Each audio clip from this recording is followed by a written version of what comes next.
Before this story begins, subscribe to the channel and type Amen in the comments. A beautiful piece of good news may come your way very soon, and don't forget to tell us where you're watching from.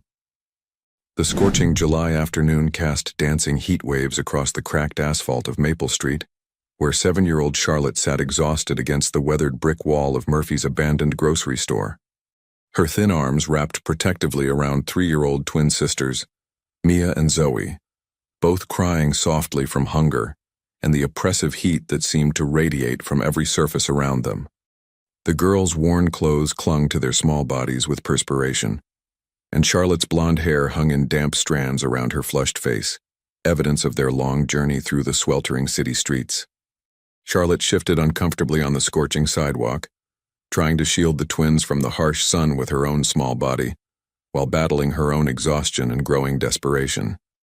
They had been walking for nearly 3 hours now, attempting to reach Davidson Pharmacy on the other side of town to get the critical antibiotics for their mother, who had been bedridden with worsening pneumonia for 3 agonizing days.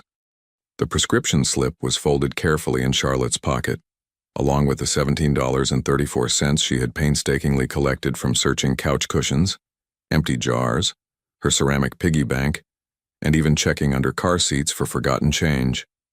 The oppressive heat was becoming dangerous for the small children, and Charlotte could see that Mia's cheeks were becoming alarmingly red, while Zoe had stopped crying and was now listlessly leaning against her sister with the kind of quiet that worried Charlotte more than tears. She knew they needed to rest, needed water, needed help, but the pharmacy was still at least 8 blocks away, and she wasn't sure the twins could make it much further in this brutal summer weather. The rumble of an expensive engine broke through the afternoon quiet, its smooth, powerful sound distinctly different from the older, louder vehicles that typically navigated this working-class neighborhood. Charlotte's head snapped up with immediate alarm as a gleaming black Bentley Mulsanne, its chrome accents reflecting the brutal sunlight like mirrors, slowed to a deliberate stop directly across the narrow street from where they sat. The contrast was jarring and somehow threatening. 3 obviously impoverished children in tattered, sweat-stained clothing against the backdrop of obvious wealth and power, rolling up to their moment of desperate vulnerability. Charlotte's small heart began hammering against her ribs with the kind of primal fear that children develop when they've learned too young that the world can be dangerous. She fumbled desperately for their mother's old flip phone, her hands trembling not just with exhaustion but with mounting panic as every warning she had ever heard about strangers in expensive cars came flooding back to her consciousness. She had heard countless stories about children who disappeared, about dangers that lurked even in broad daylight, about predators who targeted vulnerable kids exactly like her and her sisters. "Stay close to me," Charlotte whispered urgently to Mia and Zoe, who instinctively clung to her worn t-shirt with tiny fists, sensing their big sister's fear even if they didn't understand its source. "Don't talk to anyone, okay? Just hold on to me." With fingers shaking from both heat exhaustion and adrenaline, Charlotte dialed the numbers she had memorized since she was 5 years old, numbers their mother had made her practice over and over until they became automatic. 911, what's your emergency?" came the familiar, professionally calm voice through the phone's tinny speaker, a sound that represented safety and help in Charlotte's young mind. "This is Charlotte Miller," she whispered, her voice barely audible over the twins' soft whimpering and the distant sound of the luxury car's air conditioning system running. "I'm on Maple Street by the old Murphy's grocery store that closed down, and a stranger in a really expensive car just stopped here. I have my little sisters with me, and I'm scared because we're all alone and he might be watching us." Her voice cracked on the last few words, revealing the terror she was working so hard to hide behind her brave facade. The dispatcher's tone immediately became more focused and urgently caring, recognizing the genuine fear in the child's voice. "Charlotte, honey, you did absolutely the right thing by calling us. Are you in immediate danger right now? Can you tell me exactly what the person in the car is doing?" Through the Bentley's darkly tinted windows, Charlotte could make out the silhouette of what appeared to be a large man in what looked like an expensive business suit. The car's engine continued running smoothly, its air conditioning system likely providing blessed relief from the heat that was making the girls dizzy and increasingly nauseous. "He's just sitting there in his really fancy black car," Charlotte reported, her voice gaining some strength from the dispatcher's calm, reassuring presence. The windows are too dark to see him clearly, but I can tell he's big. And my mommy always told me to call you right away if strangers tried to talk to us or follow us, especially when we're alone like this. The car door opened with a soft, expensive sound that was almost whisper quiet, and out stepped 32-year-old Marcus Thompson, CEO and founder of Thompson Industries, one of the fastest-growing and most innovative technology companies in the Southeast. His perfectly tailored charcoal gray Armani suit, Italian silk tie in deep blue, and handcrafted leather shoes that probably cost more than most families in this neighborhood spent on groceries in 6 months, seemed to belong to an entirely different universe from this struggling area, where broken dreams and persistent financial hardship had become the unfortunate norm for most residents. Marcus had been returning from what could only be described as a triumphant high-stakes merger, meeting with a consortium of potential Japanese investors who were interested in expanding his artificial intelligence applications into the Asian market. The meeting had gone better than expected, with preliminary agreements that could potentially triple his company's valuation within the next 18 months. He should have been focused entirely on the business implications of the day's success, but something about the 3 small figures huddled against the abandoned building had caught his peripheral vision and compelled him to stop with an urgency he couldn't quite explain. His business instincts, carefully honed by years of reading people, analyzing situations, and making split-second decisions that affected millions of dollars, immediately recognized that this scene was fundamentally wrong. Children, especially children this young, shouldn't be alone on the street in dangerous heat like this. And the protective posture of the older girl, the way she instinctively pulled the smaller ones closer to her body, suggested they were in some kind of serious distress that went beyond simple play or normal childhood activities. As Marcus approached slowly, his expensive Italian leather shoes clicking against the hot pavement with each deliberate step, he could hear the soft, heartbreaking sounds of the baby's exhausted whimpering and see the way the older girl instinctively pulled them even closer to her body, her thin arms wrapping around them like a shield. The sight triggered something profound and unexpected deep in his chest, awakening a protective instinct he hadn't experienced since his own impoverished childhood in Detroit, before ambition, success, and accumulated wealth had effectively insulated him from this kind of raw, immediate human need. "Hello there," Marcus said as gently as possible, consciously moderating his voice from its usual boardroom authority to something softer and less intimidating. He stopped a respectful distance away to avoid frightening them further, remembering viscerally how overwhelming and threatening adults had seemed when he was small, vulnerable, and dependent on the kindness of strangers. "Are you girls okay? You look like you might need some help, and it's awfully hot out here for anyone to be sitting on the pavement." Charlotte's grip tightened on the phone until her knuckles were white with tension, her body coiled like a spring ready to run if necessary. "He's talking to us now," she reported to the dispatcher, her eyes never leaving Marcus's face as she tried to read his intentions. There was something oddly, inexplicably familiar about his features. The strong, determined jawline, the way his eyebrows drew together in what appeared to be genuine concern, the particular shade of green in his eyes that seemed almost like looking in a mirror, but she couldn't place where she might have encountered him before. And the familiarity somehow made the situation even more unsettling. "Sir, I already called 911, Charlotte announced with more bravery than she actually felt, her small chin lifted in defiance despite the fear coursing through her veins like electricity. "They're sending police officers here right now, so you should probably just leave us alone." Marcus raised both hands in the universal gesture of peace and non-aggression, his expression remaining deliberately calm and reassuring despite the unusual and somewhat accusatory circumstances of their meeting.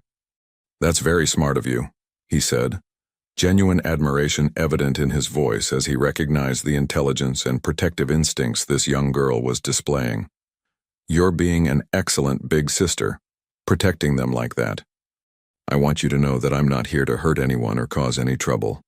I just saw you sitting here in this dangerous heat and wanted to make sure you were safe and had everything you needed. Where are your parents?" "Our mommy is really sick," Charlotte replied, still speaking partly to the dispatcher who was carefully listening to every word of this unexpected encounter. "We were trying to walk all the way to Davidson Pharmacy to get her important medicine, but it's so far away and it's so hot that the baby's got too tired and too hot to keep going." As if responding directly to her words, little Zoe let out a more insistent cry of discomfort, her small face now dangerously red and blotchy from heat exposure and dehydration. The scene struck Marcus like a physical blow to his chest, the reality of their situation hitting him with unexpected force. He had built his empire by reading people and situations with laser-like accuracy, and everything about this encounter screamed of genuine desperation and need, rather than any kind of scam, manipulation, or staged performance. These children were clearly in immediate crisis, and the older girl's remarkably mature handling of an impossible situation spoke to responsibilities and burdens that no 7-year-old should ever have to carry alone. "What kind of medicine does your mother need?" Marcus asked, already pulling out his own phone with the intention of mobilizing whatever resources might be necessary to help. "Maybe I can help arrange to have it delivered directly to your home, or we could give you a safe ride to the pharmacy where it's cool and comfortable." Charlotte hesitated, studying his face with an intensity and analytical focus that reminded Marcus strangely of his own approach to evaluating new business partners. The distant sound of sirens began to echo through the neighborhood streets, growing steadily closer with each passing second. "She has pneumonia," Charlotte admitted quietly, embarrassment and deep worry warring in her young voice.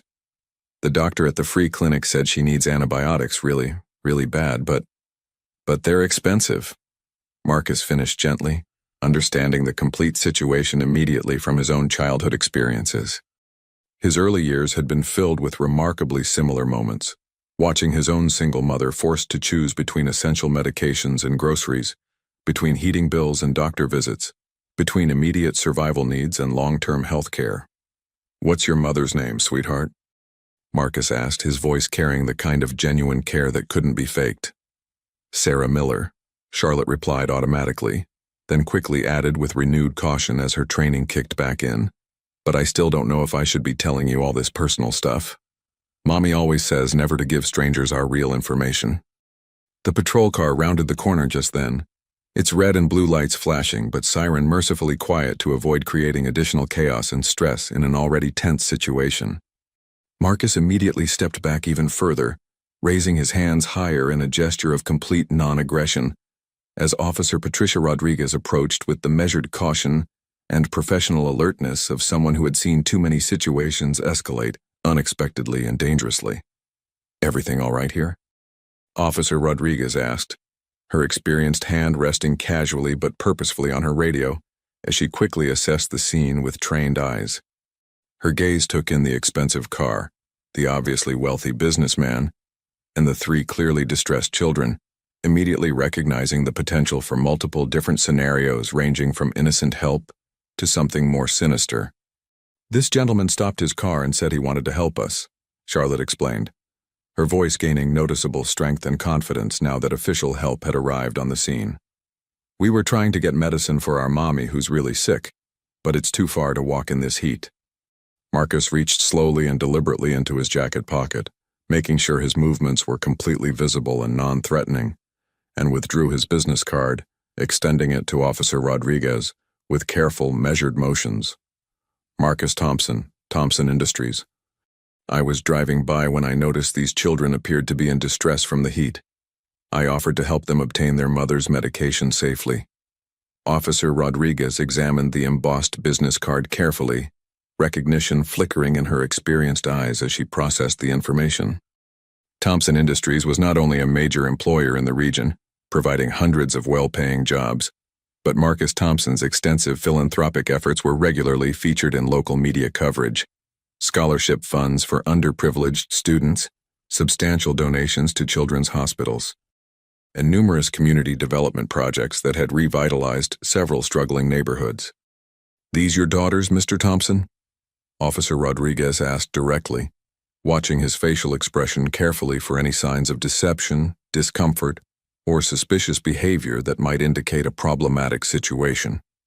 "No, I've never seen them before today in my life," Marcus replied without the slightest hesitation, though something strange and completely inexplicable tightened in his chest at the question, as if some part of him wished the answer could be different. "I simply couldn't drive past children who so clearly needed help." Charlotte looked back and forth between the 2 adults, her protective instincts still running at full alert, despite the reassuring presence of the uniformed police officer. "Officer Rodriguez, can he really help us get Mommy's medicine? We've been trying for so long and I'm worried about leaving her alone much longer." "I absolutely can help," Marcus promised, his voice carrying the complete conviction of someone who was accustomed to making things happen through sheer determination, resources, and force of will. "And I think we should get you girls out of this dangerous heat immediately and back home to your mother. She must be worried sick about all of you." Officer Rodriguez spent several more minutes taking down basic information, running Marcus's identification through her system to confirm his background, and verifying that there were no outstanding warrants, complaints, or red flags associated with his name. The check confirmed not only his clean record but also his reputation as a respected businessman and community leader. "All right, the scene is secure and everything checks out perfectly," Officer Rodriguez announced finally, closing her notepad with satisfaction. "Mr. Thompson, if you're genuinely willing to help these children get home safely and ensure their mother receives proper medical care, I can provide a police escort to make sure everything is handled properly and according to protocol." Charlotte looked at her baby sisters, both of whom had finally quieted somewhat in the slightly cooler air that seemed to surround the group of adults, then back at Marcus with those startlingly intelligent and analytical eyes. Some kind of crucial decision was clearly forming in her 7-year-old mind, a judgment call that seemed far too sophisticated and weighty for someone her age to have to make. "Mr. Thompson," she said with formal politeness, her small voice nevertheless carrying a gravity and seriousness that made both adults pause in recognition of the moment's importance. "Do you promise on your word of honor that you're not a bad person who wants to hurt us or take us away from our mommy?" The question hit Marcus with more force than any hostile corporate takeover or difficult business negotiation had ever managed to achieve. Looking directly into those earnest, hopeful, desperately trusting eyes, he felt the full weight of a responsibility and moral obligation he had never experienced before in his adult life. "I promise you with everything I have," Marcus said with complete solemnity, meaning every single word with every fiber of his being. "I would never, ever hurt you or your sisters. All I want in the world right now is to help you get home safely to your mother and make sure she gets the medical care she needs." As they prepared to carefully transfer the children to his car, with proper safety seats that Marcus immediately insisted on purchasing from a nearby store despite the additional delay, none of them could have possibly imagined that this chance encounter on a blazing summer afternoon would completely unravel 8 years of carefully constructed secrets and reveal a truth that would fundamentally change all their lives in ways they couldn't begin to comprehend. The drive through Charlotte's neighborhood proved to be a sobering and eye-opening journey for Marcus, whose typical daily commute carried him exclusively through the city's most affluent districts, where manicured lawns, pristine sidewalks, and obvious prosperity were simply the expected norm. His Bentley moved carefully and respectfully through streets lined with modest houses, many showing the unmistakable signs of economic struggle: peeling paint that hadn't been refreshed in years, overgrown yards where lawn care was clearly a luxury beyond reach, and older cars that had obviously seen much better decades parked in driveways cracked and broken by time, weather, and deferred maintenance. The contrast with his usual environment was stark and uncomfortable, forcing Marcus to confront realities he had successfully insulated himself from for years through wealth and geographic distance. This was the America that existed parallel to his world of boardrooms and country clubs, the America where people worked multiple jobs and still struggled to pay for basic necessities, where children grew up too fast because circumstances demanded it. Charlotte sat in the passenger seat, her small frame almost swallowed by the luxurious leather interior that probably cost more than her family's monthly rent. Her feet didn't quite reach the floor, and she held herself with the careful stillness of someone unaccustomed to such opulence, but determined not to damage anything. The twins were safely secured in the back seat with the emergency car seats Marcus had purchased, their earlier distress now replaced by wide-eyed fascination with the car's many electronic features and climate control system. "Turn left at the yellow house with the broken mailbox and the fence that's falling down," Charlotte instructed, her voice still carrying that unnaturally mature tone that spoke to responsibilities no child should bear. "We live in the blue house with the white picket fence. Well, it used to be white, but most of the paint came off. As they pulled up to the address Charlotte had indicated, Marcus felt his chest tighten with emotions he hadn't expected and wasn't entirely prepared to process. The house was small, probably built sometime in the 1960s as part of a modest working-class development, with faded blue aluminum siding and a white picket fence that had indeed lost most of its paint to weather and age. The front yard was more packed dirt than actual grass, and the concrete steps leading to the front door sagged noticeably in the middle from decades of use and settling. This wasn't just modest living or simple circumstances. This was genuine poverty, the kind Marcus had worked his entire adult life to escape, and, if he was being honest with himself, to forget completely. The sight brought back visceral memories of his own childhood home in Detroit, of watching his mother count pennies to decide whether they could afford milk that week, of wearing clothes from thrift stores and pretending not to notice when other children made comments about his appearance. "Charlotte, sweetheart," Marcus said gently, turning to face her as he put the car in park and tried to process the full scope of what he was witnessing. "Exactly how long has your mother been this sick?" 3 days now," Charlotte replied, already working to unbuckle her seatbelt with the practiced efficiency of someone who had been handling adult responsibilities for far too long. At first on Monday she just had this really bad cough that kept her awake all night, but then yesterday she got really hot and couldn't stop shivering no matter how many blankets I put on her. This morning she could barely get out of bed to help me get breakfast ready for Mia and Zoe, and I've been really scared because she looks so pale and weak. Marcus came around to help with the babies, and as he lifted little Mia from her car seat, she looked up at him with those wide, curious eyes that were the most unusual and striking shade of green he had ever encountered. For a moment that stretched much longer than it should have.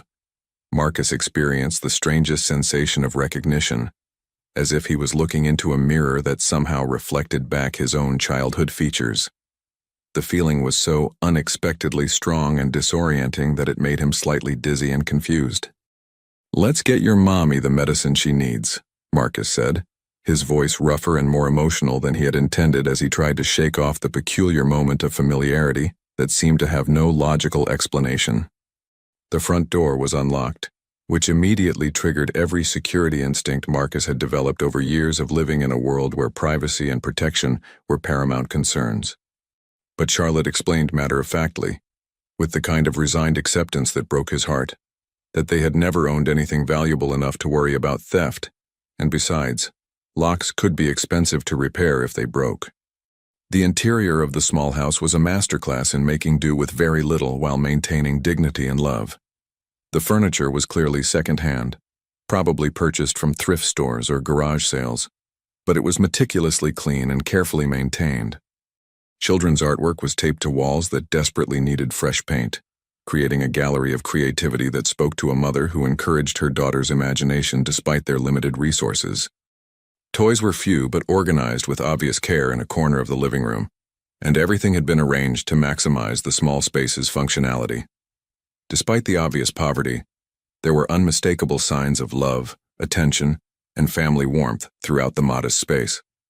Family photos in mismatched frames covered one entire wall, showing the progression of the children's growth from infancy to their current ages.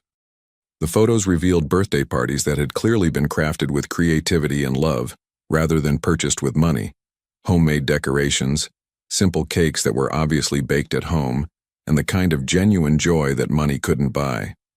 "Mommy?" Charlotte called out as they entered, her voice echoing slightly in the small space and carrying a mixture of relief and anxiety. "I brought help, and I got Mia and Zoe back safe, just like I promised." A weak but clearly relieved voice responded from somewhere down the short hallway that led to what Marcus assumed were the bedrooms. "Charlotte?" "Oh, thank God, sweetheart. I was getting so worried when you didn't come back. I was starting to think about trying to get up and look for you, but I felt so dizzy." "Where have you been, honey?" "Getting your medicine just like I said I would," Charlotte replied with the matter-of-fact tone of someone who had been handling family crises for much longer than anyone should expect from a 7-year-old. "And this really nice man helped us. He's going to make sure you get better." Marcus followed Charlotte down the narrow hallway, still carrying Mia while Zoe toddled alongside them, her small hand gripping his expensive trousers with unconscious trust that simultaneously warmed and broke his heart. The hallway was lined with more family photographs, and Marcus found himself studying them as they passed, noting with growing curiosity the complete absence of any male figures in the more recent pictures, while older photos seemed to show the same women with a man who had apparently disappeared from their lives at some point. Charlotte pushed open the door to the master bedroom, which was barely large enough to accommodate the double bed and single dresser it contained, along with a small nightstand that held a glass of water, some tissues, and what appeared to be over-the-counter medications. "Mommy, this is Mr. Thompson. He's really rich and important and successful, but he's nice and he promised to help make you better." Marcus stepped across the threshold into the small bedroom and felt his entire world shift dramatically on its axis, as if reality itself had suddenly reorganized around a truth he was completely unprepared to face. Lying in the bed, pale with illness but still unmistakably beautiful even in her weakened state, was a woman whose face he had carried in his memory and his heart for 8 long, painful years. Sarah Mitchell, though she was clearly using the surname Miller now for reasons he couldn't begin to guess. The woman he had loved more deeply and completely than he had ever loved anyone before or since. The woman whose sudden, inexplicable disappearance from his life had left him heartbroken, confused, and fundamentally changed. The woman who had vanished without warning during the most crucial and demanding period of his business development, leaving him with unanswered questions that had haunted him through every subsequent relationship and every professional success. "Sarah," he breathed, the name escaping his lips like a prayer, a curse, and a revelation all rolled into one impossible moment. Sarah's eyes, already fever-bright from her illness, went impossibly wide with shock that quickly transformed into what looked unmistakably like panic mixed with disbelief. She struggled to sit up in the bed, her weakened state making even that simple movement obviously difficult and painful, her face cycling through expressions of recognition, fear, and something that might have been shame. "Marcus?" Sarah's voice was barely above a whisper, cracked from fever and the impossibility of the situation. "What are you? How did you? This can't be real. This has to be some kind of fever dream." Charlotte looked rapidly back and forth between the two adults, her intelligent and perceptive eyes immediately picking up on the electric tension that had suddenly filled the small bedroom like a living thing. "Mommy, do you know Mr. Thompson? You look like you've seen a ghost, and your face went even whiter than it was before." Sarah's eyes darted frantically between Marcus and Charlotte, and what little color had remained in her fever-pale cheeks drained away completely, leaving her looking almost translucent. Her lips moved as if she was desperately trying to form words, but no sound emerged except for small, panicked breathing. Marcus felt like he was drowning in a tsunami of realization, pieces of an impossibly complex puzzle suddenly clicking into place with devastating and wonderful clarity. Charlotte's familiar mannerisms that had seemed like déjà vu, the twins' distinctive and unusual eye color that matched his own so perfectly, the timeline that was beginning to make horrible, beautiful, perfect sense. When he finally managed to speak, his voice sounded completely foreign to his own ears. "Sarah," he said again, more firmly this time, though his hands were visibly shaking as he unconsciously held Mia closer to his chest. "Charlotte is." "Don't," Sarah whispered urgently, shaking her head with what little strength she possessed, her voice carrying desperate pleading. "Please, Marcus, not now, not in front of her. She doesn't know, and I can't. Not like this." But Charlotte was far too perceptive and intelligent for her own good, and the tension crackling between the two adults was impossible to ignore or misinterpret. Her young face scrunched up with concentration and growing concern as she tried to process the undercurrents of emotion swirling around her. "Mommy, what's wrong?" Charlotte asked, her voice small but insistent. "Why do you look so scared? Did Mr. Thompson do something bad to you before? Should I call Officer Rodriguez back?" Officer Rodriguez appeared in the bedroom doorway just then, having finished securing the scene and completing her initial paperwork outside. Her trained eyes immediately assessed the situation, the obviously seriously ill woman, the wealthy businessman holding a baby with surprising and natural tenderness, and the almost tangible tension that seemed to thicken the very air in the small room. "Ma'am, you clearly need immediate and professional medical attention," Officer Rodriguez said. her voice carrying both authority and genuine concern as she took in Sarah's alarming appearance. "Have you seen a doctor for this illness? This looks like more than something you should be trying to handle at home." Marcus forced himself to push aside the emotional earthquake that was completely reshaping his understanding of his own life and focus on the immediate crisis that demanded attention. Whatever incredibly complicated history he and Sarah shared, whatever secrets and misunderstandings had kept them apart for 8 years, would have to wait. Right now, she was dangerously ill, and these precious children needed their mother to survive and recover. "Officer Rodriguez, we need paramedics here immediately," Marcus said, his CEO voice cutting through Sarah's weak attempts to protest before they could even begin. "Mrs. Miller requires emergency medical intervention, and from what I can observe, her condition is more serious than she's willing to admit." "No, please," Sarah protested as strongly as her weakened state would allow, though her voice was growing noticeably weaker even as she spoke. "I can't afford the hospital bills. An ambulance ride alone would cost more than I make in 3 months, and the emergency room costs would bankrupt us. I'll be fine with just some rest and over-the-counter medication from the pharmacy." "You absolutely will not be fine," Marcus replied with firm conviction, already pulling out his phone with his free hand while still carefully holding Mia. "You're going to receive exactly the medical care you need, and you're not going to worry about the cost for even 1 second. I'll handle every expense." "Marcus, you don't understand what you're offering," Sarah said, but her voice was growing increasingly weak and strained. "You don't know what you'd be getting yourself involved in. This isn't your responsibility." Charlotte moved closer to the bed with obvious concern, her small hand instinctively finding her mother's burning forehead with the practiced care of someone who had been playing nurse for days. "Mommy, please let him help us. You're really, really sick, and I've been so scared that you might not get better." She couldn't finish the sentence, but the tears gathering in her eyes completed the thought with heartbreaking clarity. The simple, desperate words from her daughter seemed to break through Sarah's resistance entirely. Tears began flowing freely down her flushed cheeks, whether from fever, overwhelming emotion, or sheer exhaustion. Marcus couldn't determine. "Oh, sweetheart," Sarah whispered, reaching up to touch Charlotte's face with a trembling hand. "I'm so sorry I scared you so much. You shouldn't have had to take care of everyone by yourself like this. That's not your job, baby. You're supposed to be the little girl, not the grown-up." Marcus was already dialing as he spoke to Officer Rodriguez. "I'm calling my personal physician, Dr. Harrison. He's experienced with emergency house calls and has portable equipment for situations exactly like this." Into the phone, he said with the authority of someone accustomed to immediate results, "Dr. Harrison, this is Marcus Thompson. I need you to make an emergency house call immediately. I have a woman presenting with what appears to be severe pneumonia, high fever, and there are 3 small children involved who desperately need their mother to be stable and healthy."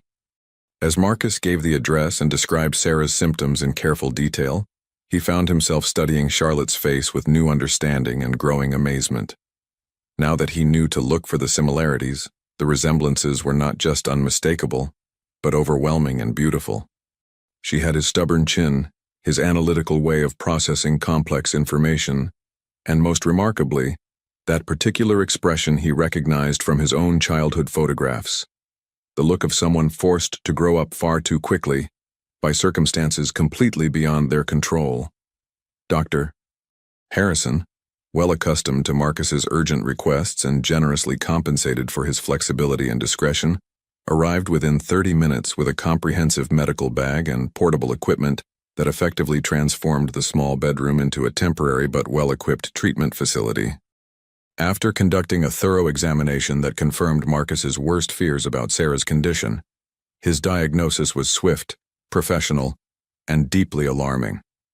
"This is severe pneumonia, significantly advanced beyond anything that should ever be treated at home," Dr. Harrison announced, his professional demeanor brooking absolutely no argument or discussion. "Mrs. Miller, your oxygen saturation is dangerously low, your fever indicates serious systemic infection, and your lungs show clear signs of fluid accumulation. You need immediate intravenous antibiotics, breathing treatments, and close medical monitoring.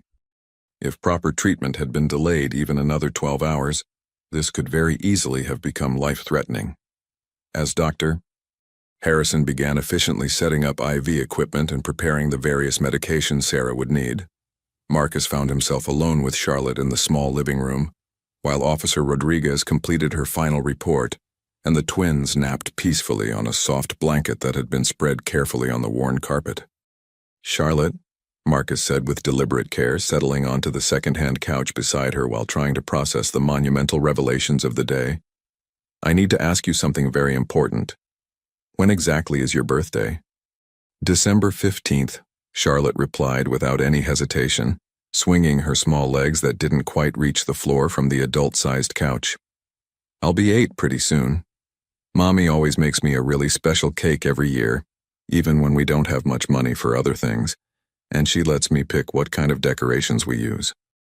Marcus felt his world tilting as he performed the mathematical calculation that he had been unconsciously avoiding. December 15th, nearly 8 years ago. He and Sarah had been together continuously from early spring of that year through the following February, when she had suddenly and completely inexplicably disappeared from his life without warning, explanation, or any way to contact her. The timeline was perfect, absolutely and devastatingly perfect. "And what about your daddy?" Marcus asked, though his throat felt like it was constricting around the words, making them difficult to form and even harder to speak. Charlotte's expressive face immediately fell, and she looked down at her small hands folded carefully in her lap, with a kind of practiced sadness that suggested this was a frequent topic of painful contemplation. "Mommy says he had to go away before I was born because he had really, really important work to do that couldn't wait. She always tells me he's not a bad person, just that his job was too important for him to stay with us." She looked up at Marcus with those painfully familiar green eyes that were now impossible to ignore. "Do you think he ever wonders about us? Do you think maybe someday he might want to meet us and see how we turned out?" Marcus felt like someone had reached directly into his chest and squeezed his heart until it might burst from the pressure. Here was his daughter, his own flesh and blood, his child, asking with heartbreaking hope if her father ever thought about her, while that very same father sat just inches away, having missed 8 precious years of her life due to misunderstandings, pride, fear, and circumstances that could have been different if only they had communicated better. "I think," Marcus said very carefully, his voice thick with emotions he was struggling desperately to control, "that any father would consider himself the luckiest man who ever lived to have a daughter as brave and smart and caring and wonderful as you are." From the bedroom, they could hear Dr.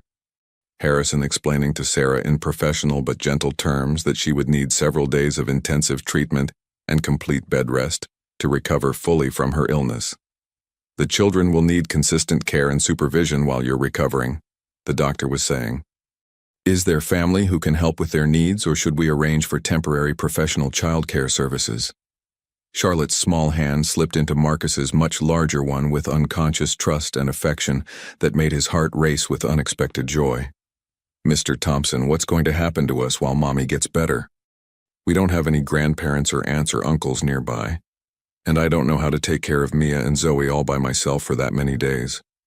Marcus looked down at this incredibly brave and remarkable little girl, who was almost certainly his daughter, at the sleeping twins who carried his distinctive eyes and possibly his determined personality, and made a decision that would fundamentally change the trajectory of all their lives. "You're going to be taken care of properly," he promised, squeezing her small hand gently while meaning every word with complete conviction. "All of you. You're never going to have to handle grown-up responsibilities alone again."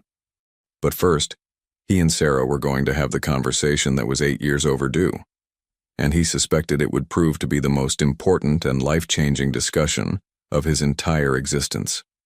By the time evening shadows began lengthening across the modest neighborhood, Dr. Harrison's intensive medical treatment had worked what could only be described as a minor miracle of modern medicine. Sarah's dangerously high fever had broken completely. Her labored breathing had eased to normal rhythm, and although she remained weak and would need several more days of rest and medication, the immediate threat to her life had clearly and dramatically passed. The twins had been fed a proper dinner with fresh groceries that Marcus had quietly arranged to have delivered, And for the first time in days, they were sleeping peacefully in their shared crib without the distressing soundtrack of their mother's painful, labored breathing echoing through the small house. Charlotte sat cross-legged on the floor beside her mother's bed, relief evident in every line of her small body, now that the terrifying medical crisis appeared to be resolving successfully. She had been reading aloud from a well-worn picture book, her young voice providing comfort and reassurance both to her recovering mother and to herself after days of carrying responsibilities and fears that would have challenged many adults twice her age. Marcus had spent the remaining daylight hours handling the practical aspects of the situation, with the methodical efficiency and attention to detail that had built his business empire from nothing. He had arranged for temporary household help to assist with cleaning and childcare, ensured the house was properly stocked with nutritious food and all necessary medical supplies, established a comprehensive care plan with Dr. Harrison that included follow-up visits and emergency protocols, and quietly handled all the financial aspects of Sarah's treatment without making any show of his generosity or expecting gratitude. But now, as twilight settled gently over the neighborhood and Officer Rodriguez had long since completed her paperwork and departed with assurances that she would check on the family the following day, Marcus knew that the time for avoiding the enormous, life-changing personal conversation had finally arrived.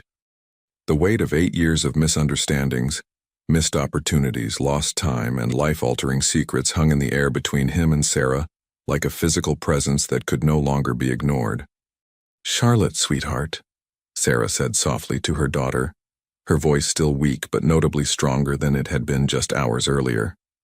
"Would you mind checking on Mia and Zoe one more time to make sure they're sleeping comfortably, and maybe organizing those new books that Mr. Thompson brought for you? He and I need to discuss some very important grown-up matters that might be confusing for little ears." Charlotte looked between the two adults with the intuitive wisdom that some children develop when circumstances force them to mature far beyond their chronological years. The tension between them was obvious and almost tangible, but it felt different now than it had earlier, less like fear or anger and more like the kind of serious, weighty conversation that happened when important, life-changing decisions needed to be made by responsible adults. "Is this conversation about my daddy?" Charlotte asked quietly, her perceptive question hitting the emotional target with devastating accuracy and directness that took both adults completely by surprise.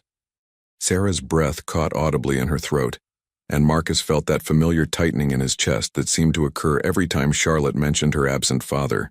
Only now the sensation was magnified exponentially by his growing certainty about the truth of their relationship.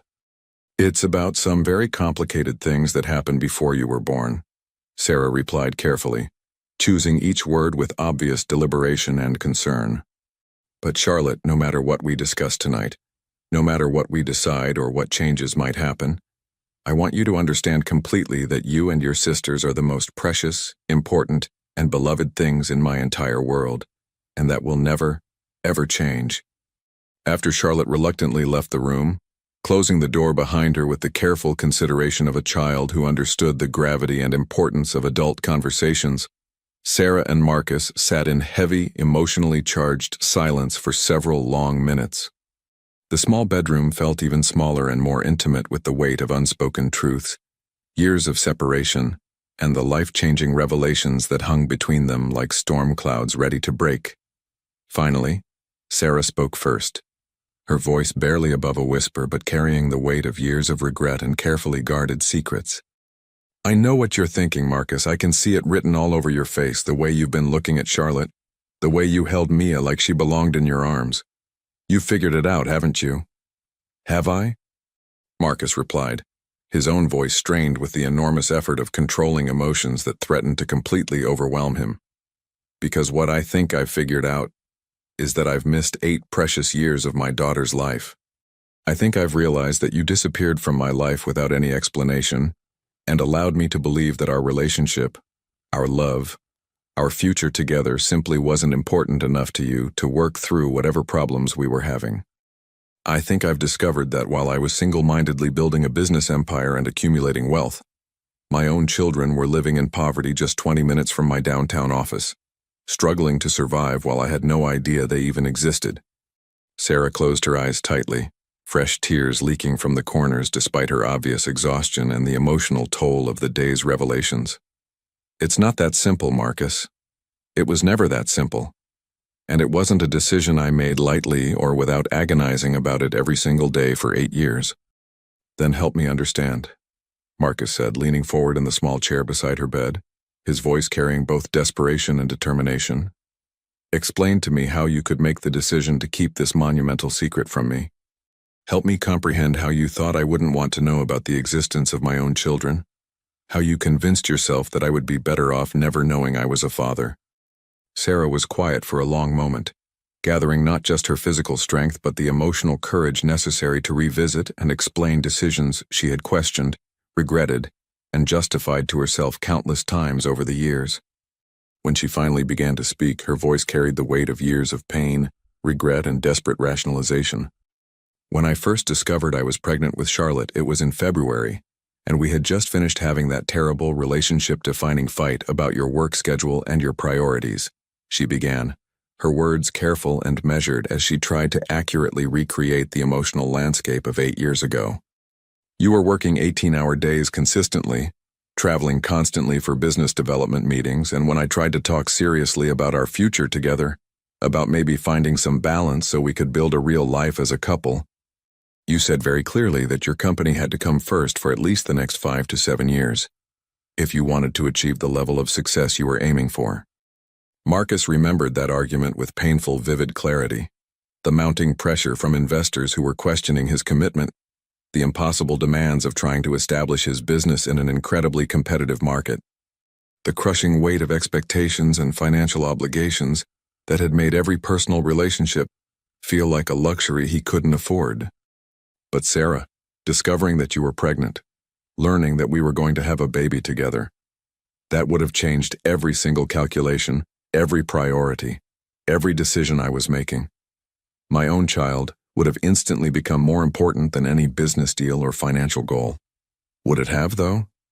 Sarah asked, looking directly at him for the first time since his arrival, her eyes searching his face for complete honesty.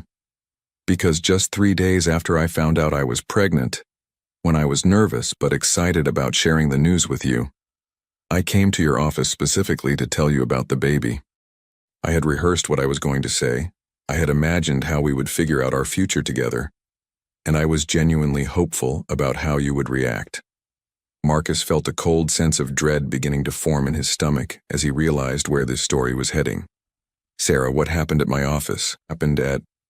Your secretary told me you were in a crucial conference call that couldn't be interrupted, so I sat in the waiting area for almost an hour, just trying to work up the courage to share the most important news of my life, she continued, her voice gaining strength from finally being able to tell this story that had shaped and haunted both their lives. The office walls weren't very thick, and I could hear you quite clearly. You were speaking to someone about your commitment level and your focus on the business, and you said, very explicitly, that you couldn't afford any distractions or complications right now. You said that personal relationships and emotional commitments would have to wait until you had completely secured your position in the market.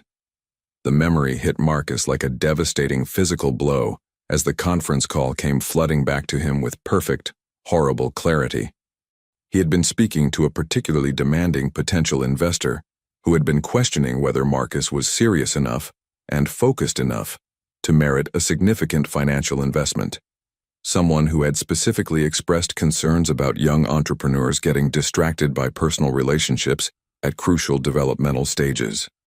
You thought I was talking about you, Marcus realized with growing horror, understanding exactly how his words would have sounded to someone who didn't have the full context. About us, about our relationship. I thought you were talking about our entire future together, Sarah corrected, her tears flowing more freely now as she relived the devastating moment. I thought you were telling an investor or business partner that I was a distraction, that our relationship was something that needed to be postponed or eliminated, so you could focus on what really mattered to you. But that's not what I meant at all, Marcus said urgently. I was reassuring a potential investor who was concerned about my focus level. I was talking about avoiding casual dating or superficial relationships, not about you, never about you. But I didn't know that, Sarah replied, her voice breaking with remembered pain and confusion. And then, as I was leaving the building feeling completely heartbroken and confused, I overheard two of your business associates talking while waiting for the elevator. They were actually joking about how Thompson is way too smart and ambitious to get trapped or tied down by some woman when he's this close to making his fortune. They were laughing about how you had learned to keep your priorities straight. Marcus felt physically sick as the complete scope and devastation of the misunderstanding became crystal clear. Every single word Sarah had overheard could be interpreted exactly as she had understood it, even though the reality had been completely, tragically different. Those business associates had been making crude, ignorant comments based on their own limited understanding of his situation, not reflecting his actual feelings or intentions. So you decided to leave without ever giving me the chance to explain or clarify what you had heard, Marcus said, though he was beginning to understand the emotional logic that had driven her decision, even if he couldn't agree with it. I was 24 years old, Marcus, Sarah said, her voice heavy with the weight of remembered fear and overwhelming circumstances. I was pregnant, terrified, completely convinced that I was nothing more than an inconvenient obstacle to your success and happiness. I thought I was being noble and self-sacrificing, saving you from a responsibility that might derail your dreams and ambitions, and protecting my baby from having a father who might grow to resent her for complicating his carefully planned life.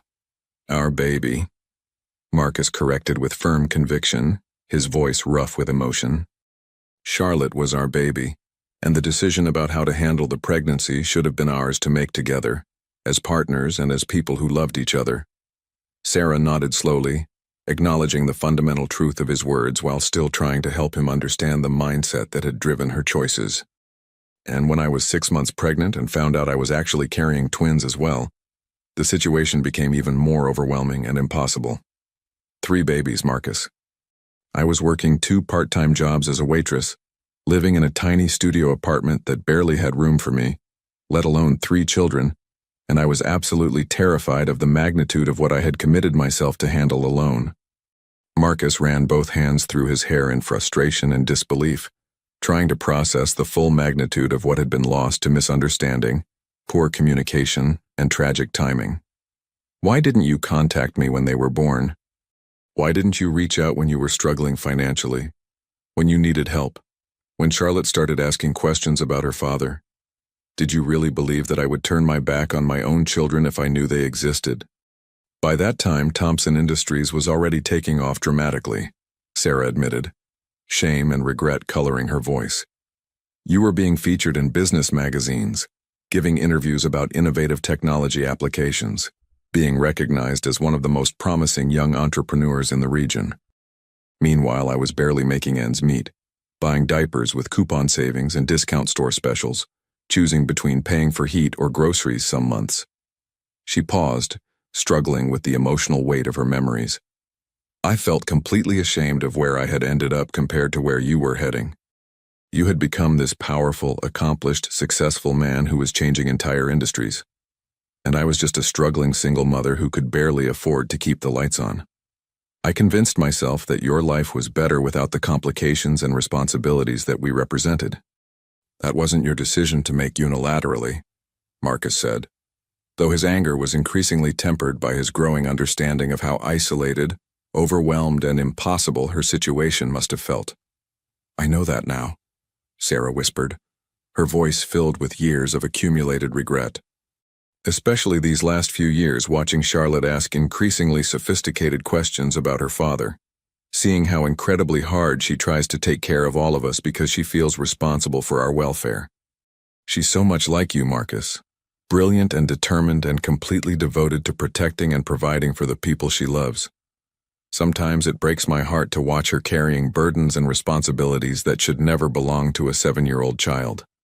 Marcus thought about Charlotte's remarkable maturity and competence, her protective instincts with her younger sisters, her brave decision to call 911 when she felt threatened, her willingness to walk dangerous distances in extreme heat to get medicine for her mother. All traits and characteristics he recognized from his own childhood, his own drive to take care of his family when circumstances demanded more than should be expected from someone so young. She called me Mr. Thompson, Marcus said quietly. the reality of the situation hitting him with fresh emotional force. My own daughter treated me like a kind stranger and thanked me politely for helping people she had no idea were her own family members. She doesn't know anything specific about you, Marcus, Sarah said urgently, wanting to be completely clear about Charlotte's understanding of the situation. I never told any of them your name or any identifying details. I just said their father was a good, honorable man who had very important work to do that required him to be somewhere else. Why did you choose to frame it that way instead of telling them I had abandoned them or didn't want them? Sarah was quiet for several moments, choosing her words with careful consideration. Because despite everything, despite all my hurt and confusion and anger, I never stopped believing that you were fundamentally a good person. And I didn't want my children to spend their childhood wondering why they weren't lovable enough or important enough for their father to choose them over his career. I didn't want them to feel like they were in competition with work for their father's attention and affection. The irony was both devastating and beautiful in its completeness. Marcus had spent 8 years building a business empire, driven partly by the heartbreak of losing Sarah and the need to prove himself worthy of success, believing he was creating something meaningful and lasting that would justify all his sacrifices. Meanwhile, his own children had grown up believing their father had chosen work over family, the exact opposite of what would have been true if he had known about their existence and had the opportunity to make informed choices about his priorities. Sarah, Marcus said finally, his voice carrying the absolute conviction of complete certainty. I need you to understand something that is more true than anything else I have ever said in my entire life. If I had known about Charlotte, about Mia and Zoe, if I had known that you were pregnant and needed support, nothing else in the world would have mattered more than being their father and taking care of all of you. No business deal, no amount of money, no level of professional success or recognition would have been more important than being part of their daily lives and watching them grow up. Sarah studied his face intently, searching for any hint of doubt, reservation, or polite exaggeration, and seemed to find only complete sincerity and unwavering conviction. I believe you, she said softly, and for the first time her voice carried hope instead of fear. Looking at how you've handled everything today, seeing how naturally and lovingly you interact with them, witnessing your immediate willingness to take responsibility for their welfare, I do believe you completely. And Marcus, I need you to know how deeply, profoundly sorry I am for keeping them from you. I was young and scared and proud, and I made decisions based on fear and assumptions instead of faith and communication. Marcus moved his chair closer to the bed, taking her hand gently in both of his while being careful not to disturb the IV line Dr. Harrison had placed. We can't change or undo the past 8 years, Sarah. We can't get back the time we lost or the experiences we missed, but we can absolutely change what happens from this moment forward, starting right now. What exactly are you saying? She asked, though hope was beginning to replace the fear and uncertainty in her eyes.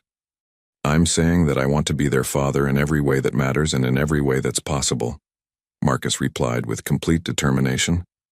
I want to be part of their daily lives, their important moments and their ordinary ones.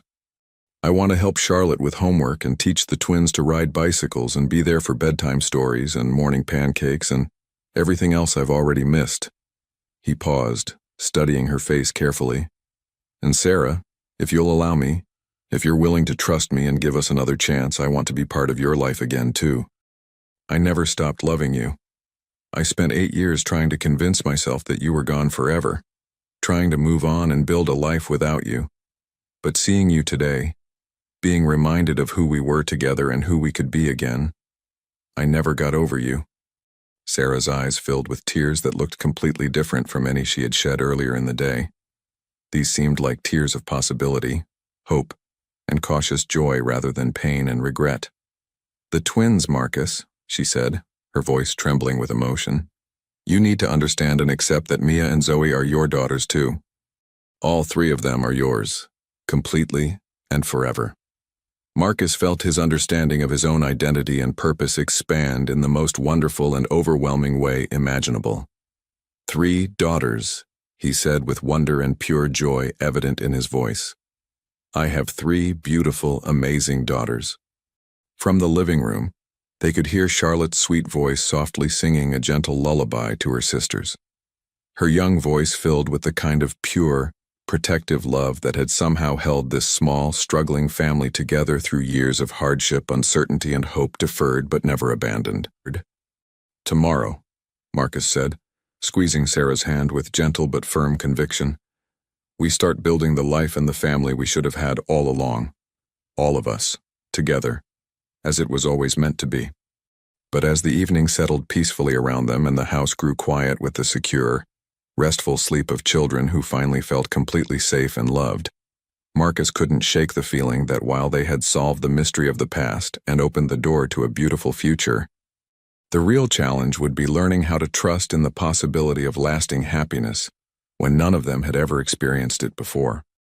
3 weeks had passed since that life-changing afternoon on Maple Street, and the small blue house had been transformed in ways both visible and invisible. Sarah's recovery had been remarkably swift under Dr. Harrison's continued care, and she was now strong enough to be up and around for most of the day, though she still tired easily and needed frequent rest periods. The most obvious changes were physical: a new roof that no longer leaked during rainstorms, fresh paint on the exterior walls, a repaired fence that now stood straight and proud, and a yard that had been professionally landscaped with child-friendly grass and a small playground set. Inside, the house had been subtly upgraded with better furniture, a new refrigerator that actually kept food cold, and central air conditioning that made the summer heat bearable. But the most significant changes were happening in the relationships being carefully rebuilt between 4 people who were learning to be a family. Marcus had been spending every evening at the house after work, and entire weekends, gradually integrating himself into the daily rhythms of life with 3 young children. The process was more complex than any business merger he had ever negotiated. "Daddy Marcus, watch this," Charlotte called out from the new swing set, her voice filled with the kind of pure joy that had been missing from her life for too long. She had taken to calling him Daddy Marcus as a compromise, acknowledging their relationship while still maintaining some emotional distance as she adjusted to having a father figure in her life.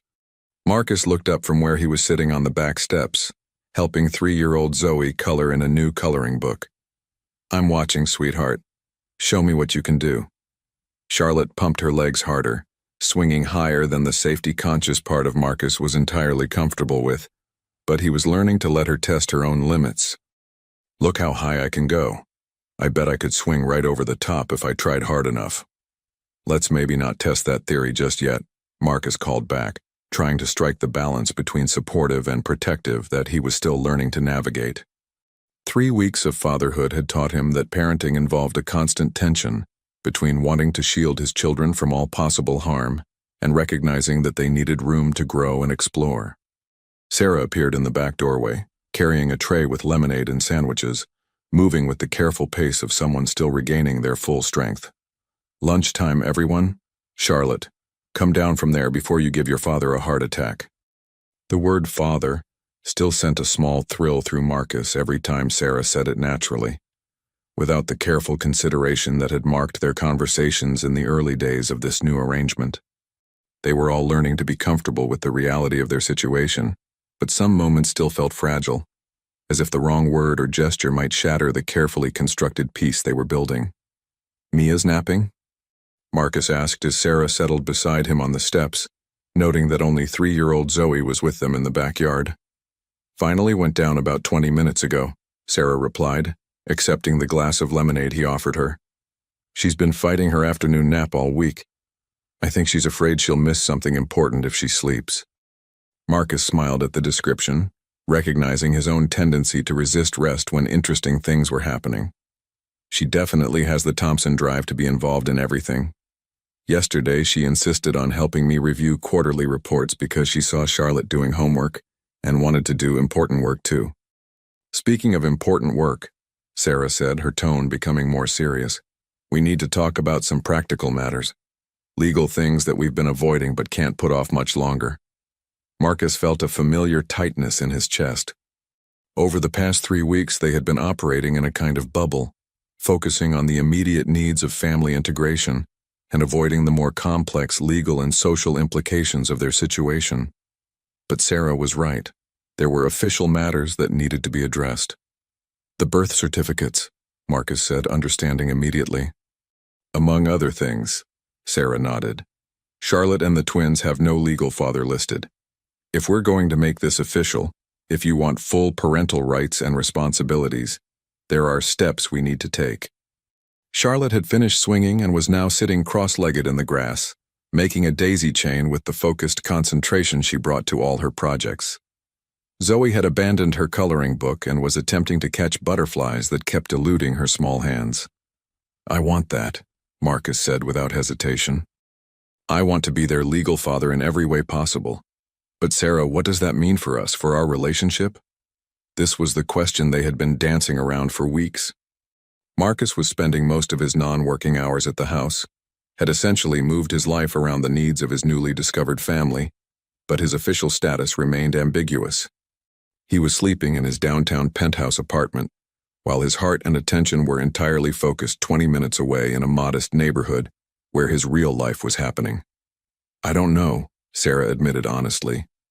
This situation doesn't exactly come with a handbook. We're not married. We broke up 8 years ago under complicated circumstances, and now we're trying to co-parent 3 children while figuring out if we can rebuild what we used to have. Do you want to rebuild it? Marcus asked quietly, the question carrying the weight of all their shared history and uncertain future. Sarah was quiet for a long moment, watching their daughters play in the yard that Marcus had transformed from dirt and weeds into a safe, beautiful space for children to grow. I never stopped loving you either, Marcus. But love wasn't our problem 8 years ago. Communication was. Trust was. Making assumptions about what the other person wanted instead of asking directly. So we learned to communicate better, Marcus said. We ask direct questions and give honest answers. It's more complicated than that when children are involved, Sarah replied, her voice gentle but realistic. Charlotte is just starting to trust you, to believe that you're going to stay. The twins are bonding with you beautifully, but they're also at an age where consistency and stability are crucial. If we try to be a couple again, and it doesn't work. Marcus understood her concern completely. You're worried that if our romantic relationship fails, I'll leave them too. I'm worried about a lot of things, Sarah admitted. I'm worried that you'll get tired of the constant noise and chaos that comes with 3 small children. I'm worried that your business will demand more of your time and attention than we can spare. I'm worried that the reality of daily family life will be different from what you're imagining. These were fair concerns, Marcus realized, especially given their history. What can I do to prove that those things won't happen? Time, Sarah said simply. Consistency. Being here not just for the fun parts but for the difficult moments too. Sick children at 3 in the morning, tantrums in grocery stores, school conferences, and doctor visits, and all the mundane, exhausting parts of parenting that don't feel magical or meaningful in the moment. As if summoned by their conversation, Mia appeared in the back doorway, her hair tousled from sleep and her small face crumpled with the cranky expression of a child who had woken up disoriented.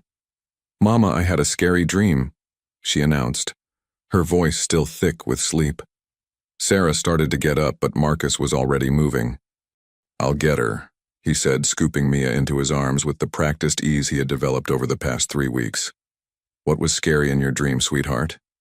"There was a big monster, and he made you go away," Mia said, wrapping her small arms around his neck with the complete trust that still amazed Marcus every time he experienced it. "And Mama was sad, and Charlotte was crying." Marcus felt his heart break a little at the unconscious fears his 3-year-old daughter was processing through her dreams. "Well, there are no monsters here," he said gently, settling back onto the steps with Mia in his lap. "And I'm not going anywhere." "Promise?" Mia asked, looking at him with those serious green eyes that were so much like his own. "I promise," Marcus said, meaning it with every fiber of his being. "Daddy Marcus is going to be right here, taking care of you and your sisters and your mama." Charlotte looked up from her daisy chain, having overheard the conversation. "Daddy Marcus? What if your work needs you to go far away? Mama's friend Jessica's daddy had to move to another state for his job, and now she only sees him sometimes." The question hit Marcus harder than he had expected. Charlotte's concern was based on real-world experience. She had seen how easily fathers could disappear from children's lives, and she was protecting herself by expecting it to happen eventually. Charlotte, Come here for a minute, Marcus said gently.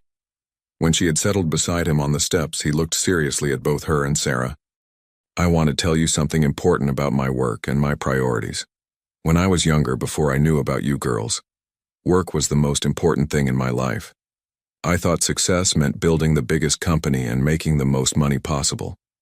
Charlotte listened with the intense focus she gave to important conversations, while Zoe had wandered over to lean against Sarah's legs, and Mia remained curled in Marcus's arms. But now I understand that success really means having people you love and who love you back. My work is important and I'm good at it, but you girls and your mama are the most important things in my world. So I've been making changes. What kind of changes? Charlotte asked, her analytical mind wanting specifics rather than vague assurances. Marcus smiled at her directness, recognizing his own need for concrete information. I've hired more people to handle the parts of the business that used to require me to travel. I've moved my office hours so I can be here every evening for dinner and bedtime stories. And I've told everyone who works with me that my family time is not negotiable. What does that mean? Charlotte persisted. It means that unless there's a genuine emergency, like someone being hurt or the building being on fire, I don't take work calls or attend meetings during the hours when I should be with you, Marcus explained. It means I've chosen to make less money so I can have more time with the people I love. Sarah looked surprised at this revelation. Marcus, you didn't tell me you'd restructured your work schedule. I wanted to prove it with actions rather than just promises, Marcus replied. Over the past 3 weeks, I've turned down 2 international business trips, delegated 3 major client presentations, and hired an additional project manager so I don't have to work evenings anymore. Charlotte seemed to be processing this information carefully.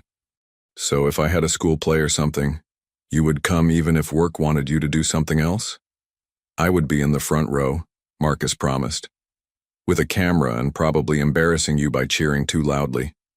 For the first time since he had known her, Charlotte truly smiled at him without reservation, not the polite, careful smile she had been giving him, but a real expression of joy and trust. That sounds pretty good, she said, and Marcus felt like he had just won the most important negotiation of his entire life. 2 months later, the October morning air carried the crisp promise of autumn as Marcus sat in his car outside Charlotte's elementary school, waiting for the parent-teacher conference that represented another milestone in his journey toward becoming a real father. He had attended dozens of high-stakes business meetings, negotiated million-dollar deals, and presented to hostile boards of directors. But somehow the prospect of discussing his 8-year-old daughter's academic progress made him more nervous than any corporate challenge ever had. Sarah emerged from the school building, her face unreadable as she walked toward his car. They had decided to attend the conference together, presenting a united front as Charlotte's parents despite the complexity of their personal relationship, which remained carefully undefined but steadily growing stronger. How did it go? Marcus asked as Sarah settled into the passenger seat. Complicated, Sarah replied, though she didn't seem upset. Mrs. Peterson wants to discuss some things with both of us. She says Charlotte is exceptional. Marcus felt a familiar surge of pride mixed with concern. Over the past 2 months, he had observed Charlotte's remarkable intelligence and maturity, but he had also seen signs that she might be struggling with social integration and age-appropriate behavior. Exceptional how? He asked as they walked back toward the school building. Let's wait and hear what she has to say, Sarah suggested, though Marcus could see both worry and excitement in her expression. Mrs. Peterson, Charlotte's 3rd-grade teacher, was a woman in her 50s with kind eyes and the sort of calm demeanor that suggested decades of experience with children and their complex needs. Her classroom was bright and welcoming, with student artwork covering the walls and learning stations arranged to encourage both individual and group activities. Thank you both for coming, Mrs. Peterson said, gesturing for them to sit at the small table she had set up near her desk. I wanted to meet with you because Charlotte is one of the most remarkable students I've encountered in my 27 years of teaching. Marcus and Sarah exchanged glances, unsure whether this was leading toward praise or concern. Charlotte's academic abilities are extraordinary, Mrs. Peterson continued, opening a folder filled with examples of Charlotte's work. She's reading at a high school level, her mathematical reasoning skills are off the charts, and her written expression is sophisticated beyond anything I would expect from a third grader. She showed them essays Charlotte had written, math problems she had solved using methods that wouldn't typically be taught until middle school, and book reports on novels that were far above her grade level. "This is wonderful," Sarah said, though her voice carried a note of uncertainty. "But I'm sensing there's a however coming." "However," Mrs. Peterson confirmed with a slight smile, "Charlotte's social and emotional development is more complex. She has difficulty relating to her peers because her intellectual interests are so advanced, but she also carries a level of responsibility and seriousness that's unusual for her age." Marcus felt his stomach tighten. "You're saying she doesn't fit in with other 8-year-olds?" "I'm saying she often acts more like a young adult than a child," Mrs. Peterson replied gently. "She organizes other students, takes charge of group projects, and frequently tries to help her classmates with problems that she perceives as simple, but that are actually quite challenging for children their age." Sarah leaned forward, her concern evident. "Is she being bossy? Are the other children not liking her?" "It's not that simple, Mrs. Peterson explained. "The other children actually look up to Charlotte quite a bit. She's kind and helpful, and she has natural leadership qualities. But she also seems to feel responsible for everyone around her in a way that suggests she's been carrying adult responsibilities for some time." Marcus and Sarah both knew exactly what Mrs. Peterson was observing. Charlotte had been the family caretaker, the one who made sure her baby sisters were fed and safe, who called for help when her mother was sick, who navigated adult situations with remarkable competence because circumstances had demanded it. "What do you recommend?" Marcus asked, his business mind immediately jumping to solutions and action plans. "I think Charlotte would benefit significantly from academic acceleration," Mrs. Peterson said. "She needs intellectual challenges that match her abilities. But I also think she needs permission to be a child, to play and be silly, and not feel responsible for managing everyone else's well-being." "Academic acceleration means what, exactly?" Sarah asked. "There are several options we could explore. Charlotte could skip a grade level, though that can sometimes create social challenges. She could participate in gifted and talented programs that allow her to work on advanced projects while remaining with her age group peers. Or she could attend a specialized school designed for intellectually gifted children." Marcus felt his protective instincts activate immediately. Would changing schools be traumatic for her? "She's just beginning to settle in here. It depends entirely on Charlotte and what she wants," Mrs. Peterson replied. "Some gifted children thrive in specialized environments where they're surrounded by intellectual peers. Others do better in mainstream settings where they learn to navigate different types of people and situations." "What does Charlotte say when you talk to her about this?" Sarah asked. Mrs. Peterson smiled at the question. "Charlotte says she likes learning new things, but she's worried about leaving her sisters. She's also concerned about making friends who won't think she's weird for reading books about science and history instead of age-appropriate fiction." The description broke Marcus's heart a little. His brilliant daughter was worried about being too smart, about standing out in ways that might make her less lovable or acceptable to her peers. "Can we think about this decision?" Sarah asked. "Maybe discuss it with Charlotte and see what she's comfortable with?" "Of course," Mrs. Peterson agreed. "But I would encourage you to make a decision relatively soon. Charlotte is clearly bored with the current curriculum, and bored-gifted children sometimes develop behavioral issues or lose their enthusiasm for learning entirely." As they left the school and walked back to Marcus's car, both parents were quiet, processing the implications of what they had learned. "I did this to her," Sarah said finally, her voice heavy with guilt. "I made her grow up too fast because I needed her to be responsible for things no 8-year-old should handle." "We both did this to her," Marcus replied firmly. "My absence meant you were overwhelmed and needed her help. My not knowing about them created the circumstances that forced Charlotte to become more mature than she should have been." "So what do we do now?" Sarah asked. Marcus stopped walking and turned to face her directly. "We give her everything she needs to thrive. The best education, the best opportunities, and most importantly, the chance to be both brilliant and 8 years old. That might mean private school, specialized programs, things that cost a lot of money," Sarah warned. though her tone suggested she was testing his commitment rather than expressing genuine concern about finances. "Sarah, I would spend every dollar I have if it meant giving Charlotte, giving all our daughters the best possible future," Marcus said with complete conviction. "Money is just a tool. The question isn't whether we can afford to give them what they need. It's whether we're brave enough to make the changes necessary to be the parents they deserve." Changes like what? Marcus took a deep breath, preparing to voice the decision that had been forming in his mind over the past several weeks. Changes like me selling my downtown penthouse and moving to be closer to you and the girls. Changes like us figuring out what our relationship is going to be, officially and legally. Changes like making sure Charlotte knows she can be as smart as she wants without worrying that it will make her different or unwanted. Sarah stared at him, surprise and something that looked like hope flickering in her eyes. "You want to move closer?" "I want to move in," Marcus said, the words carrying more weight than he had intended. "I want to wake up in the same house as my daughters every morning. I want to be there for middle-of-the-night nightmares and early morning pancakes and everything in between." "Marcus," Sarah began, but he continued before she could voice whatever concerns were forming. "I know we agreed to take things slowly, to focus on the children and not complicate things with our relationship. But Sarah, these past 2 months have shown me something important. We're not just co-parenting. We're rebuilding something that was always meant to be. Charlotte needs to see that her parents love each other, that families can be stable and permanent." Sarah was quiet for a long moment, studying his face. "Are you saying you want us to get married?"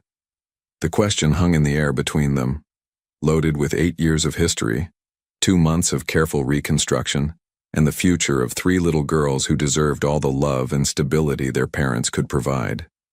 "I'm saying I want us to be a real family in every way that matters," Marcus replied. "Legal, emotional, practical. I want Charlotte to never again worry that I might leave. I want Mia and Zoe to grow up knowing their parents are committed to each other and to them. And yes, Sarah, I want to marry you. Not because it's practical or convenient, but because I love you and I want the world to know that we belong together." Before Sarah could respond, Marcus's phone buzzed with a text message from Charlotte, who was staying with a neighbor after school. The message was brief but urgent. "Daddy Marcus, Mia fell off the monkey bars at daycare. They want you and Mama to come right now." "We have to go," Sarah said immediately, all other concerns instantly secondary to their child's well-being. As they rushed toward Marcus's car, he realized that this was exactly what he had been trying to explain to Sarah. This was real life. Unexpected emergencies, shared responsibilities, the immediate instinct to protect their children together. This was what family meant, and he was ready for all of it, ready for. The emergency room at Children's Hospital was bustling with the controlled chaos typical of a busy afternoon, but Marcus barely noticed the activity around him as he sat holding 3-year-old Mia, who had finally stopped crying and was now drowsing against his chest.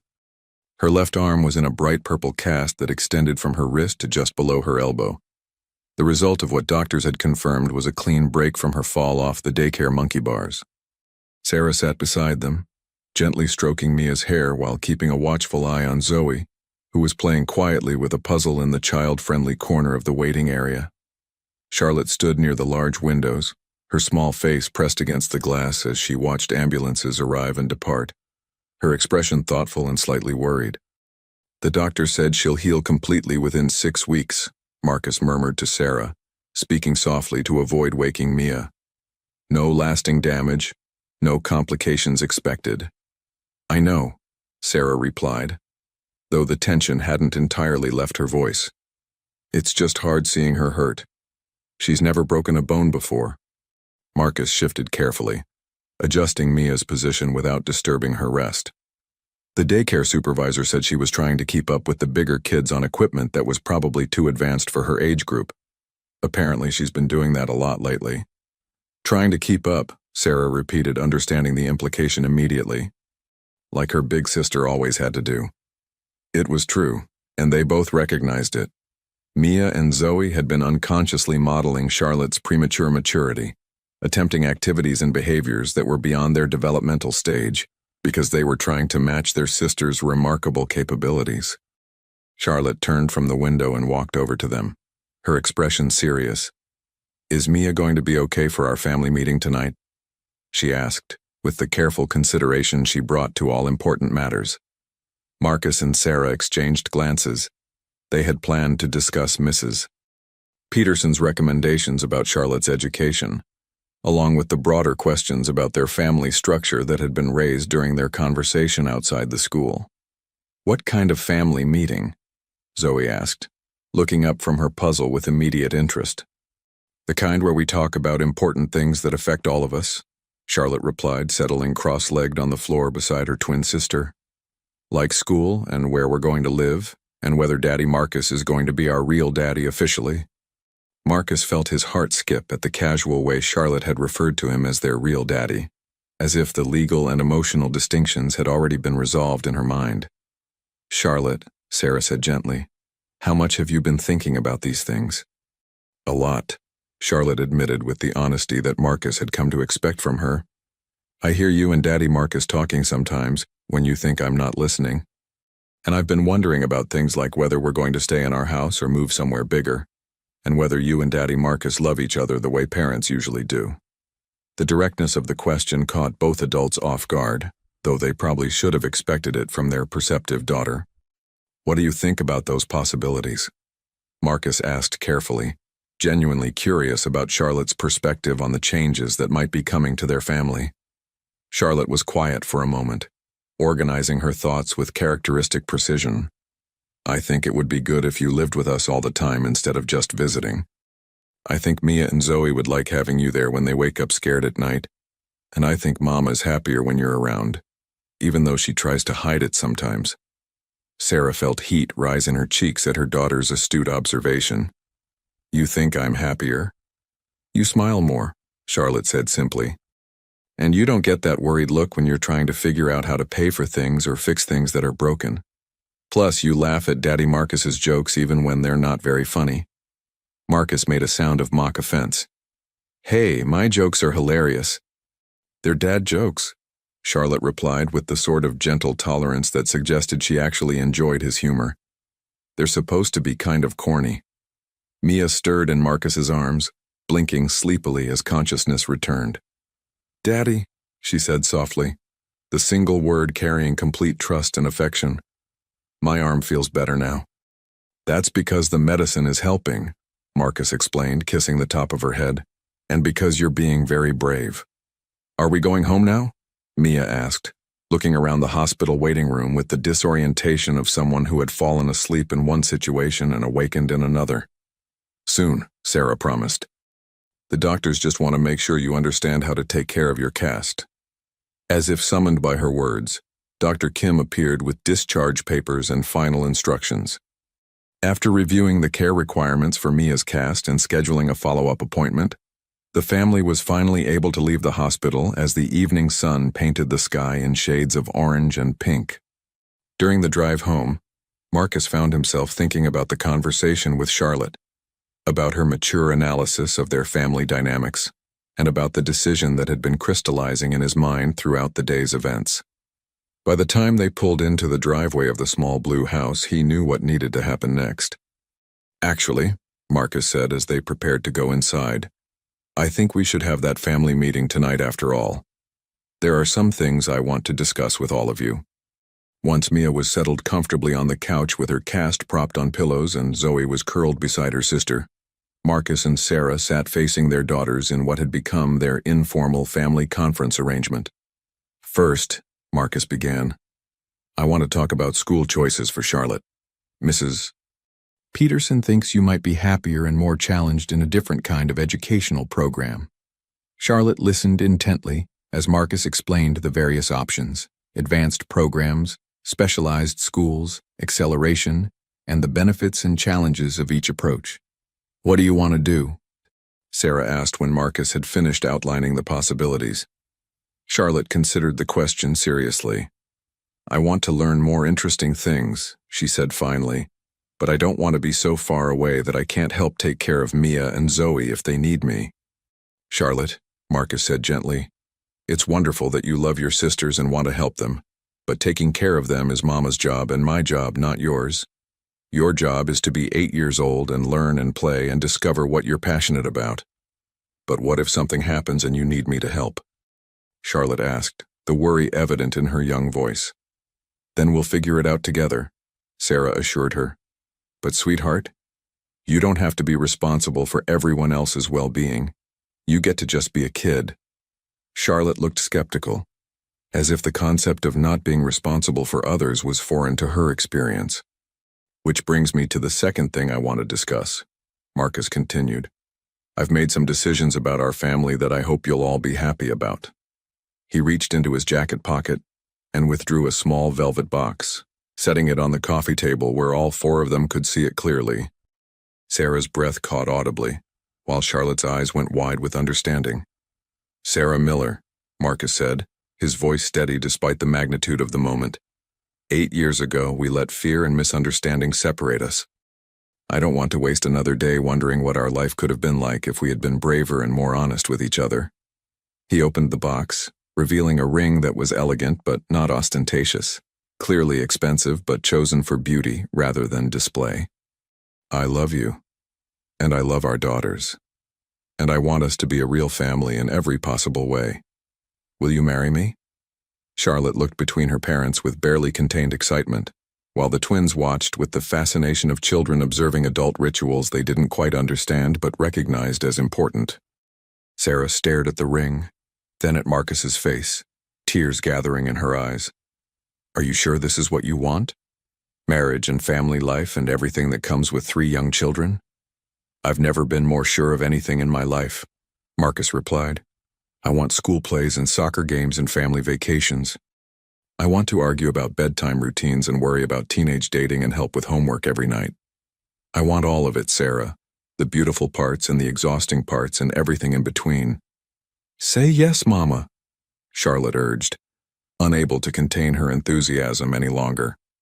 Say yes so we can be a real family. Sarah looked at her daughters, at Charlotte's hopeful face, at the twins who were clapping their hands in excitement, despite not fully understanding what was happening, and then back at Marcus. Yes, she said, her voice breaking with emotion. Yes, I want all of that too. As Marcus slipped the ring onto Sarah's finger, and the girls erupted in cheers and happy chatter, he realized that his definition of success had been completely transformed. The business empire he had built seemed insignificant compared to the family he had found, and the future stretching out before them looked more valuable than any fortune he could have accumulated. 3 months later, on a crisp December morning just 2 weeks before Charlotte's 9th birthday, Marcus and Sarah were married in the backyard of their house. Not the small blue house where their journey had begun, but the larger home they had chosen together, with enough bedrooms for everyone and a yard big enough for the elaborate playground Marcus had insisted on installing. Charlotte, in her role as maid of honor, held baby Zoe during the ceremony, while Mia, her cast finally removed, served as ring bearer with the serious concentration she brought to all important tasks. The guest list was small but meaningful. Dr. Harrison, Officer Rodriguez, Mrs. Peterson, and a few close friends who had supported them through their unconventional path to becoming a family. As they exchanged vows that they had written together, promising not just to love each other but to continue growing and learning and communicating honestly, Marcus reflected on how dramatically his life had changed since that blazing summer afternoon when a scared little girl had called 911 about a stranger in a fancy car. Now he knew that the stranger had been him. Not because he was unknown to Charlotte, but because he had been a stranger to the most important parts of himself. He had found his family, his purpose, and his heart all in the same moment, and he would spend the rest of his life making sure none of them ever doubted how much they meant to him. The little girl who had once called for help from a stranger had taught him that sometimes the greatest success comes from being needed, being trusted, and being brave enough to love without reservation. And as Charlotte stood beside them, beaming with pride at the family they had built together, Marcus knew that their story was really just beginning.